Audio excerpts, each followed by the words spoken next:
Tiens, goûte-moi ça. Et pourquoi tu me dis ça? J'ai changé de sorte. Pourquoi? L'autre était bon. Oui, mais c'était pas du café équitable. Sais-tu ça veut dire quoi équitable, ma chouette? Eh bien, voici. Tu sais qu'il y a des pays où les gens sont très pauvres, hein? Alors, le commerce équitable, c'est une façon pour eux d'être enfin quitte avec nous. De se sentir enfin quitte avec nous.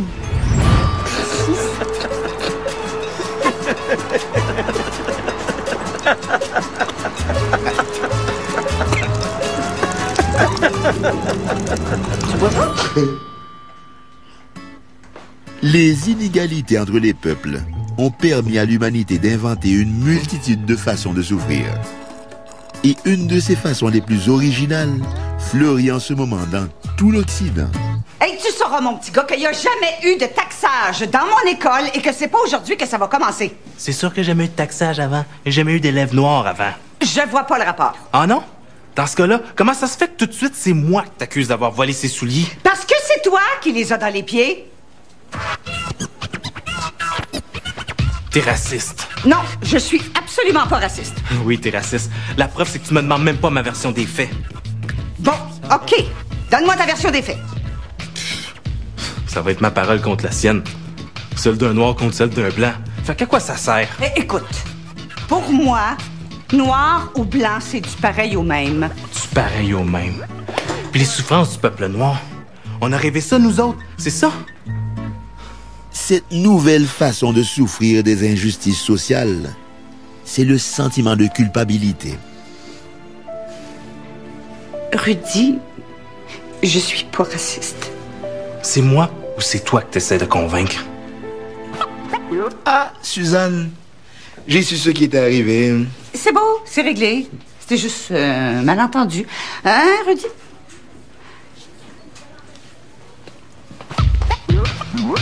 Merci, mon frère. J'imagine que tu venais m'aider. Tu dois savoir encore plus que moi à quel point est raciste cette femme-là. Mais si on se tient, on va les avoir. On est solidaires, hein? On est pareils, toi puis moi, non? Non?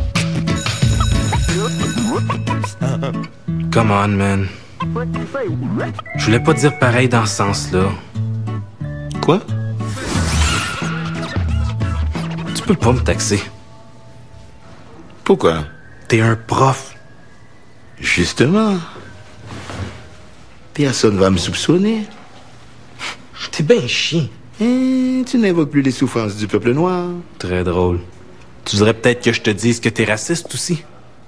Pourtant, comme tu sembles ne pas le savoir, si je me fie à ce que tu racontais à Suzanne tout à l'heure, c'est généralement une question de perspective. Tiens, ça me rappelle. Ma femme est avocate. Et un jour, elle a eu à s'occuper d'une cause particulière. C'est l'association des copropriétaires d'un édifice à condo. Ils veulent empêcher une famille de résidents, des Juifs, de construire une espèce de cabane en polythène sur le balcon de leur unité de logement. Mais ils n'ont pas le droit. Non, c'est spécifié dans la déclaration de copropriété. C'est interdit de construire quoi que ce soit là-dessus. Mais pourquoi est-ce qu'ils veulent mettre une cabane sur le balcon? C'est un genre de symbole religieux. Une souka, ça s'appelle. Sauf que ça fait pic-pic pas mal. Tu sais, les gens qui ont acheté un condo, là, ils ont quand même payé assez cher. Je les comprends de vouloir qu'il n'y ait rien qui vienne en les dire l'ensemble. Mais cette cabane, ils veulent la laisser là en permanence. Non, je suis jour. Pourquoi ils les laissent pas tranquilles alors? C'est une question de principe. Ils savaient en signant qu'il n'y avait pas le droit. N'empêche. Je suis sûre que ça va bien se passer. Je suis très respectueuse des Juifs et de leur religion.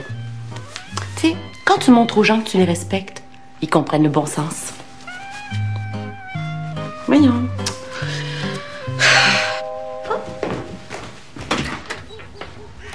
Oui? Metro Arsenal? Oui, c'est moi. Jerry Goldstein et Stephen Greenbaum de B'nai B'rith.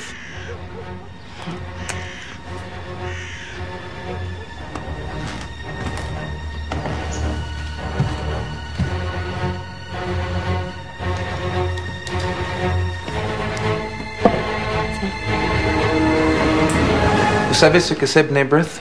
Oui, je savais juste pas comment le prononcer. Vous connaissez sa raison d'être? Oui, c'est une organisation qui, entre autres, combat l'antisémitisme. Mais dans le cas qui nous occupe, je pense que ce serait exagéré. La Souka, Maître Arsenault.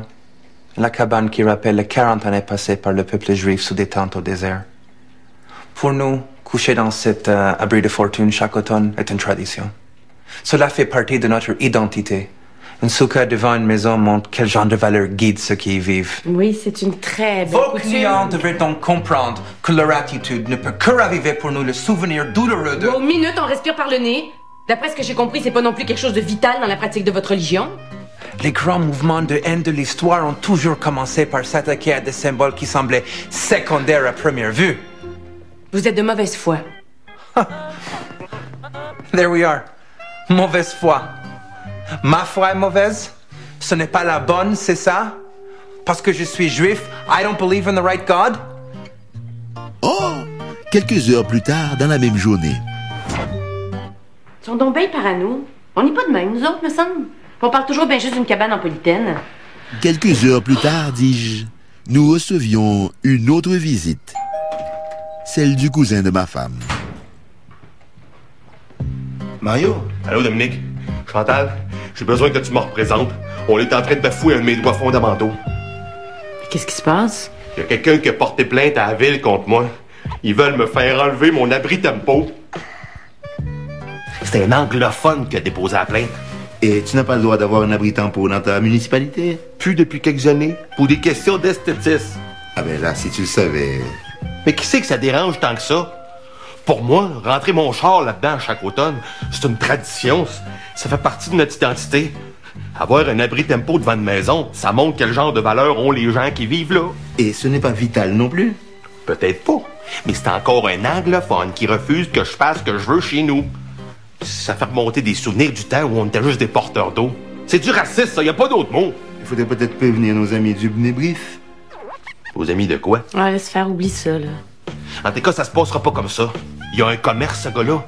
J'ai appelé à l'Office de la langue française. Ils vont envoyer 2 gars mesurer la grosseur des mots en anglais sur sa devanture. Loin de moi, l'idée de mettre sur un pied d'égalité ces deux sortes de cabanes. Au contraire, c'est justement parce que je trouve que l'une incarne infiniment plus de spiritualité que l'autre que je suis mal à l'aise avec l'idée qu'on applique le même traitement dans les deux cas. Qu'on rabaisse un drame. Très belle Vos coutume. clients devraient donc comprendre que leur attitude ne peut que raviver pour nous le souvenir douloureux de... Aux minutes, on respire par le nez. À D'après ce que un j'ai compris, prétexte pour contourner un bête règlement administratif. Mario? Il y a quelqu'un qui a porté plainte à la ville contre moi. Ils veulent me faire enlever mon abri tempo. Comme si tout était interchangeable.